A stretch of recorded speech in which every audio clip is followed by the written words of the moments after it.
Is Kyle Filipowski the second most promising young player on the Utah Jazz? Find out next on Locked On Jazz.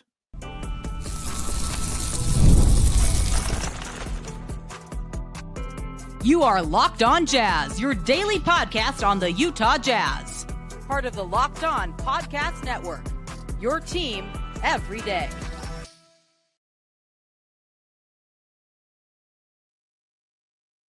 Hello and welcome into Locked On Jazz. My name is Leif Thulin. I'm excited to be back with you guys with the opportunity to fill in for David Locke on Locked On Jazz.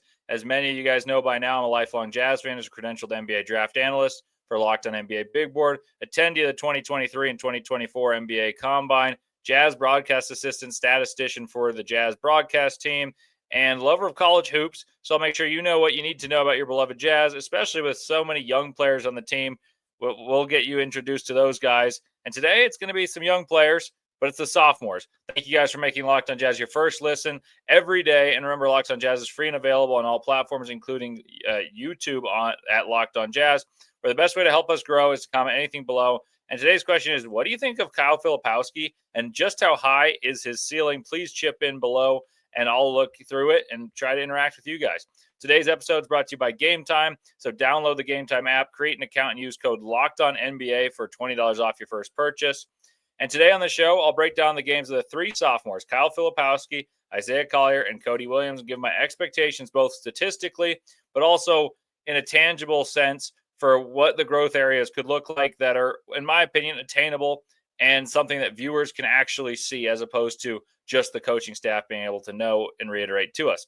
So let's dive right in. I'm going in reverse order, I know, in terms of where they were drafted. I'm going Kyle Filipowski first, Collier second, and Cody third. But it's in order of the appreciation from the Summer League and the importance of what they did. Kyle Filipowski was the MVP of the Vegas Summer League, and he was deserving of that award. He was splendid. He averaged 29.3 points, 7.7 boards, 2.3 assists in 3 games there, shooting 56% from the field, 39 from 3. And against the Spurs, he had that big dunk to send it to overtime, what we thought was going to send to overtime before the Jazz had a game-winner hit against them. But he scored 35 points and 11 rebounds, and some of them were loud like that dunk. So just how good was he, and how much does Summer League matter? That begs the question, is it just Summer League, and what should we expect this upcoming year? So I'm going to try to go through what I think is real about the Summer League performance and what I think the goals for Kyle Filipowski are in year 2, along with, of course, the other rookies. So first question that I think many of you guys are going to ask is, should he start? Is he a higher value commodity than Cody Williams? Is he a higher value commodity than Taylor Hendricks, both of whom were picked higher and play forward positions? Is he more valuable than Keontae? That's kind of what I'm out here to argue for you guys. And then is it something that is just a flash in the pan because he was playing against the guys that weren't the most athletic or weren't the most skilled, and he was able to use his size? So to all of those questions, though I'm being facetious in my delivery in terms of, is he a higher commodity? Is he someone who's got to start? Is he someone whose potential is through the roof enough to be an all-star? I'm dramatizing it, but I think all those questions have credence. So we'll answer those questions, give expectations on Flip, and regardless of his role, whether it's a starter or a bench player. The biggest goal I have for Flip is to become a competent defender. Like, that is the motivation that he should work on every day, because if he becomes a competent defender, he is the second best commodity on the Utah Jazz behind Ace Bailey. Like, that's as simple as that. And I'm saying young commodity, not Lauri. Markkanen is not counting. And I don't even count Walker Kessler in the youthful thing because he's part of the core already. But Flip is awful on defense. He gets attacked on the perimeter on switches, and many do. And when he plays the 5, he's victimized underneath. He's not strong enough to play the 5, and he's not fleet of foot enough to play the 4. And Flip is a 4, like definitively is a 4, because he can't protect the rim at all, and he gets crushed in the post, and he doesn't block shots. So the biggest goal to me is clear. It's clear cut. It's improving even marginally to become a competent, not hunted mercilessly defender. Like, instead of being a sieve, I want him to be a poor defender. Like, that's the jump we're looking for, but not one that's mercilessly hunted as he was at times his rookie year. And I said the other day about Ace Bailey, I think it's unlikely he'll be a good defender, but I don't want him to be hunted, and that's about effort for him. Flip can put in all the effort he wants. He's just not very quick. So that's my biggest goal. And I don't think it was just the rookie treatment. He has slow feet and had hip issues that got surgically repaired at Duke, and he's become more fleet of foot. I thought that was the thing that stuck out to me when I was sitting on the sideline watching him ball out at Salt Lake Summer League, is that he looked quicker. He looked a little more athletic, but he needs to maximize all of that athleticism because he's not necessarily a good mover. And he's become better, but he needs to continue to get better at a rapid rate.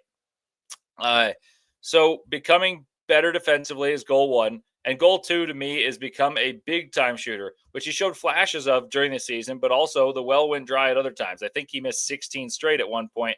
And in rookie year, you're getting a lot of good looks because who cares? It's the rookie. Also, the Jazz are out a lot of basketball games. So let's just call a spade a spade. You're not getting defended with the same intensity and leverage minutes. He will play leverage minutes, and he will be higher on a scouting report than he was. So I want to see how well he can actually shoot the basketball. For reference, he shot 35% on 3 attempts last season, and I expect that number to be higher. I don't know about way higher, but I would maybe closer to 5, 4.5. And I think that's because he'll be in a lot of ball screens, both as the ball handler and as the pop guy. And I think that'll be a shot that the Jazz desire to get. For reference, that was a good percentage, and I think that was a number that was higher than I thought, and many others thought about Kyle Filipowski, because at Duke, he shot 28% in his freshman year and 35% his sophomore year, and he was left open. He was a matchup nightmare, second-team All-American, but it felt like he should have shot better. Now, the question is, he shoots 65% from the free throw line, so how real is the shot, which is the better indicator? So I think the next goal, aside from defense, is on higher volume, can you be a guy in leverage minutes that is a knockdown shooter? Because I think the shot is better than the 65% indicates, but is it better than the 35 indicates on higher volume? So I want to see consistency from deep.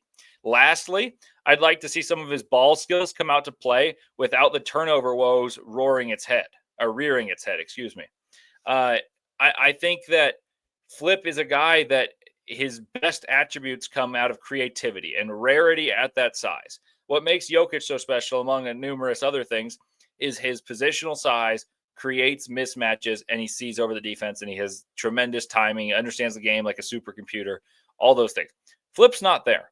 Kyle Filipowski's not there, but he does have tremendous coordination and size combination, and in tandem with ball skills, someone who can shoot, put the ball on the deck, and pass, he can become an offensive hub.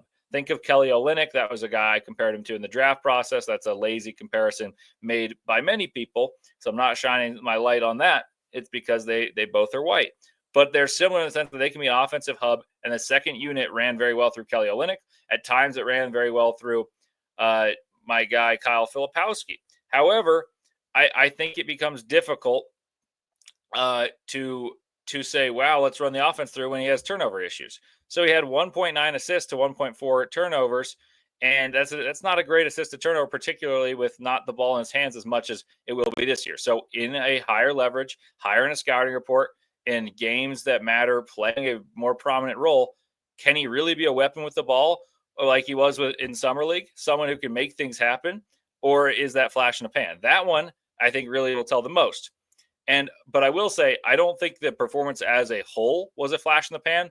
And I think there's some legitimacy to thinking that he's the Jazz's second best young prospect behind Ace Bailey, because I think Flip's defensive woes hurt his chances of being as safe of a pick as Taylor Hendricks if Taylor Hendricks turns out to shoot the ball well, because he'll play two ways. And Taylor Hendricks has to pop and he has to get healthy. But I think he has a higher ceiling than Taylor Hendricks because he can attain his offensive growth fairly easily. Like I think that's something he can do easily. I think he can shoot 37, 38% from three as he improves. I think he can have 3 to 4 assists throughout his prime, maybe even more throughout his prime. But in the early years, 3 to 4 assists with just like 1.5 turnovers. I think he can get a double-double in year 3. Like 14 and 9, 14 and 10 doesn't seem crazy to me. So I think he's got the highest ceiling aside from Ace Bailey of the Jazz's young players. And that's something that I didn't think I'd say because I wasn't that high on him coming out. But Kyle Filipowski's got a lot to prove. I think now about what he's going to do this season to give you guys the holistic approach. Those are the goals for me. And here are the expectations. I think he'll get plenty of starts. I don't know if he'll be the day one starter, but I wouldn't be surprised at all, especially depending on Taylor Hendricks' health.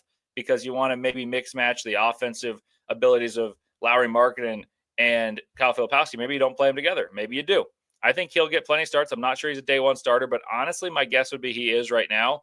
And I think he's going to have every opportunity to claim that starting job in between between Markkanen and Kessler. So my statistical expectations, regardless of starter or not, I think he's going to score around 14 points per game. For reference, he scored nearly 10 last year and about 29 minutes per game as opposed to 21 he played last year. And that was with John Collins, and that was with other players in the picture. I think he's going to have a more clear-cut path. I'm expecting 14 points, 8 boards, 3.5 assists, 38% from three from Kyle Filipowski. I'm really buying the jump. I do not have as much optimism about his defense. I'm very, very low on his defense, but I think offensively he transitions the Jazz from a team without an identity to one that has a unique identity coming off the second unit, or as a starter, he adds an interesting element of size and playmaking. The Jazz desperately need a point guard, speaking of playmaking, and we've been clamoring about that for a long time. But the question for you is Isaiah Collier that guy? His review of the Summer League and his preview of his sophomore year coming your way next on Locked On Jazz.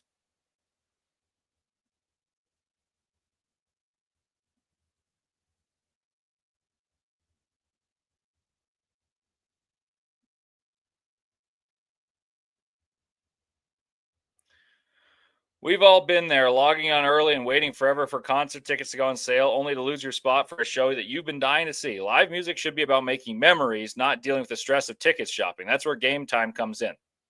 Game Time makes getting concert tickets faster and easier than ever. Prices actually drop as it gets closer to showtime, and you can save up to 60% off with their killer last-minute deals. So are you tired of endless scrolling trying to find the best deal? Game Time's zone deals it picks the best seats in your section for you. And if you ever wonder, hey, what will your review actually look like? Is there going to be a poll in the way as you watch a sports game? Are you trying to watch your favorite artist and there's something in the way? You will not have that issue. I can verify this because at the U.S. Open, I went and got seats in different stadiums. And I made sure to look at what my view would be. And each time was a perfect panoramic view representing exactly what I ended up seeing. And Game Time got me the best seats in the house at the U.S. Open. The app shows you a panoramic seat view, and there are no surprise. Like I said, no pulls in the way while I'm trying to watch some tennis, and it won't happen to you watching a concert. So take the guesswork out of buying concert and show tickets with Game Time. Download the Game Time app, create an account, and use code LOCKEDONNBA for $20 off your first purchase. Terms apply. Again, create an account and redeem code LOCKEDONNBA for $20 off. Download the Game Time app. Last minute tickets, lowest price guaranteed. I also want to tell you all about Intercap Lending. It's one of the largest independent lending companies. They're super responsive, embrace change, and they have so many testimonials of excellent borrower experience. And they're a direct issuer. And you'd think the way they take care of you, it's so impressive how they make you feel like you're their only client. But it's not a small place. They have 44 states that they operate in, not just in Utah. And you can service your own loan and you build long-term relationships that's better for the consumer. Steve Carter's our personal loan officer for Locked On Jazz. So you can call him at 385-800-8528. And make sure to tell him you're a listener to Locked On Jazz and get the corporate discount. Intercap Lending, NMLS number 190465. For more information, visit intercaplending.com.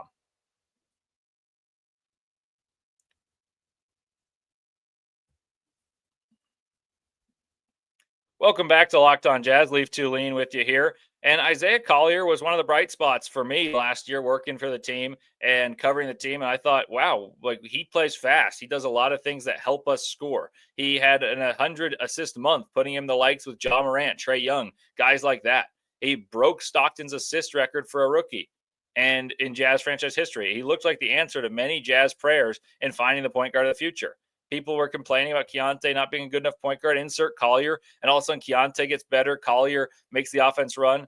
But no one was sure. No one was certain that this was the point guard of the future because he has a very glaring weakness, and that's his poor shooting. But I'll tell you what, all the optimism has come crashing down for me and many other fans because his Summer League performances were dreadful. It was one of the worst I'd seen in the entire NBA Summer League. And I watched him in person barrel into the opposing team time and time again with his head down, not looking to pass, and continuing to shoot poorly from deep. And that really scared me for the future because I'm sure the lack of passing though alarming, was because they were probably telling him, hey, let's go see what you can do as a scorer. See how you can impact this game as a guy who's played NBA minutes, because you have confidence of playing NBA minutes. I saw it in person many times. Desmond Bane came to Utah, got sat down at half because his sophomore year was too good. That happens occasionally. It was not the case with Collier. In fact, he got worse and worse. It is the more he shot, the less accurately it happened. The more he drove, the more turnovers we had, and very few passes. And that was the most alarming. Like, I wouldn't have minded the turnovers if he was trying to pass. I minded turnovers out of selfishness. And for him, I do think he's capable of playing unselfish basketball. Like, that's what made him a success last year. But the goal for Collier is to shoot better, because the defense doesn't respect him, and they can cheat under screens and they're not punished for it. And if you're not punished for cheating under screens, you can't play in the NBA right now because of the value of the three-pointer. So Collier's main goal, of course, is going to shoot better. And the next goal is trimming down turnovers, but more specifically, the turnovers that lead to touchdowns. What I mean by that is the turnovers that are live and they lead to the other team scoring. The Jazz led the NBA in turnovers, and not coincidentally whatsoever, ended up leading the NBA in most transition points conceded, and all the fast break stats and metrics. The Jazz were terrible on those.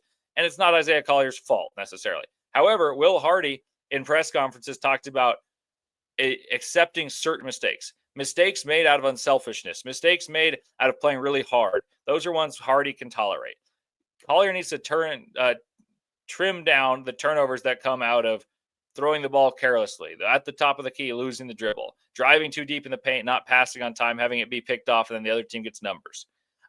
Those are the things that happen time and time again in the summer league that you expect a sophomore to be slowed down, to be in control, and not have the issue of finding the right pass because the game's slow to them. He looks sped up and erratic and frankly not good. So Collier plays super quickly. Like, that's what he does. And we've desperately needed that tempo. And Collier got added to the starters, and Keontae came off the bench, and Keontae thrived when Collier started. Like, it was very helpful for him to have that pressure off of him, running the show no longer, and he could just focus on scoring. And Collier, that's his best part. His best attribute is he allows others to shine, but down the road, you need to win. And when you need to win, you need to be able to shoot from all the positions, especially the point guard spot. And Collier is not able to play with the same pace. He can play super fast, but he's not able to play with pace or changing tempos, and not just the unadulterated throttle down pace that he plays, because I love speed that the Jazz tried to employ with Collier. However, when the game matters, it's harder to play that much. When the Jazz are bad and they're letting teams run away from it, and then Collier has these good numerical games, it gets lost because the numbers look good, and you're like, oh, that's great. That's a bright spot. The Jazz are going to be bad again. Like, I don't want to break that as shocking, but I think that Collier's emergence came during a lull in the season. Like, I don't think many teams are playing at their best in January when he had 100 assists. I don't think many teams care to play the Utah Jazz, and this guy, it's his first game. That they're not going to stop the ball and care because he's not shooting. I think when he's perpetuated up a scouting report, he's going to run into some issues if he doesn't add shooting.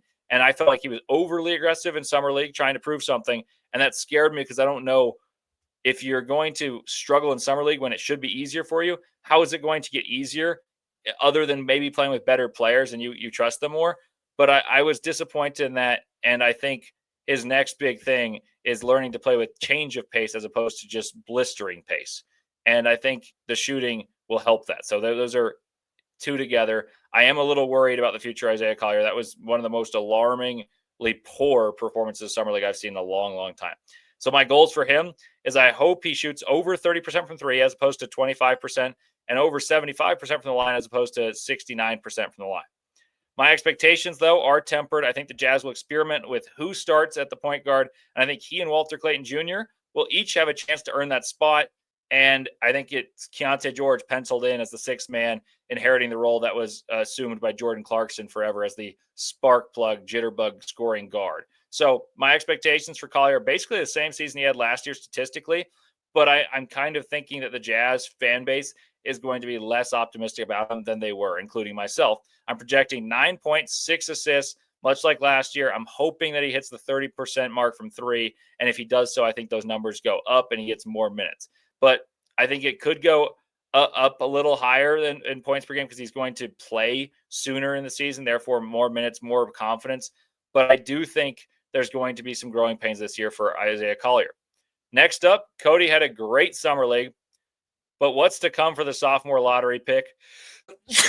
And what is his role this upcoming season? Does it change? Is he still a guy who's timid? And is he going to be aggressive because he showed aggressiveness and assertiveness in the summer league? All that and more straight ahead on Locked On Jazz.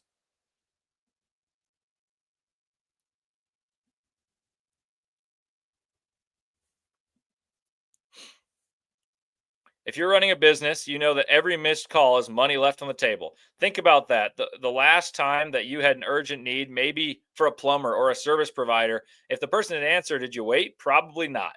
You moved on, and that's why you need Open Phone. Open Phone is the #1 business phone system built to streamline and scale your customer communications, all from an app on your phone or your computer. Open Phone lets me manage business calls and text from a single app. And boy, is that convenient, as I'm always on the go. It makes it so much easier. So Open Phone is offering my listeners 20% off on your first 6 months at openphone.com/lockedonnba. That's openphone.com/lockedonnba. And if you have an existing number with with another service, Open Phone will port them over at no extra charge. And boy, is that a lifesaver, because a lot of you got a lot of numbers in there. That's Open Phone. No missed calls, no missed customers.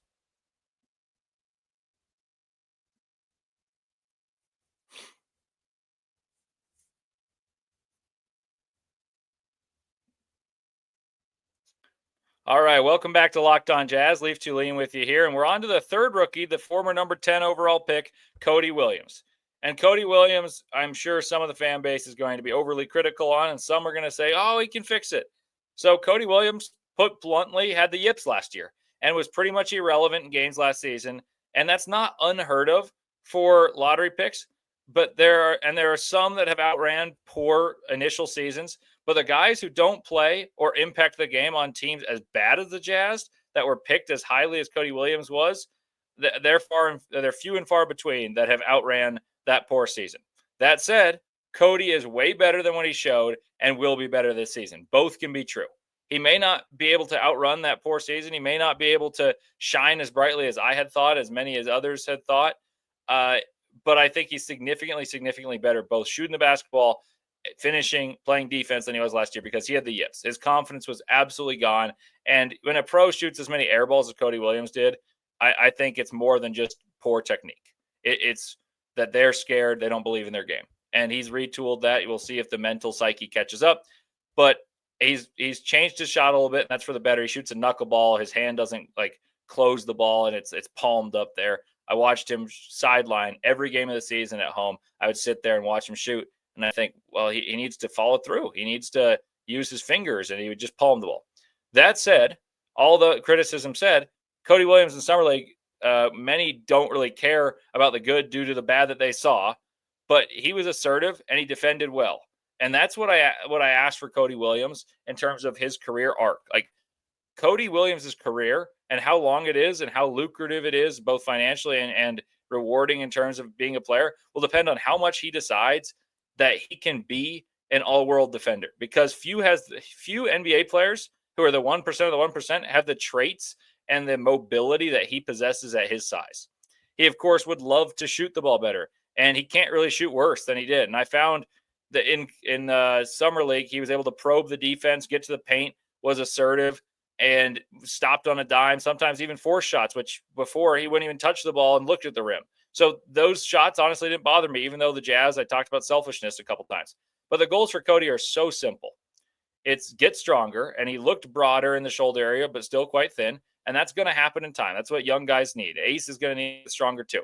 But the goals, aside from strength, are to work hard on defense, because us Jazz fans are depraved of defensive stoppers. So much so, I could see many people saying, you know what, let's just bring Cody in and get this guy a stop. Like, if our offense does start, our starting lineup does end up being Kyle Filipowski, the Jazz are going to have some nightmare matchups where none of their bigs are perimeter defensive stoppers. Lauri Markkanen is a very good athlete at 7 feet tall, but he's 7 feet tall. He's not meant to slide against some of the best scorers that are 6'7" in the world. So Cody Williams can assume that role. A guy that I wouldn't say is a perfect comparison, but has a similar career path in a sense, is Dyson Daniels. Dyson Daniels isn't attainable on defense because he might be the best perimeter defender in the world. But the comp is essentially that Daniels can't shoot whatsoever and was a failed point guard who was a number 9 pick. And now he's the best defender in the NBA on the perimeter. And Cody may not be that good of a defender, but I think there's more hope offensively than what Daniels had in terms of shooting.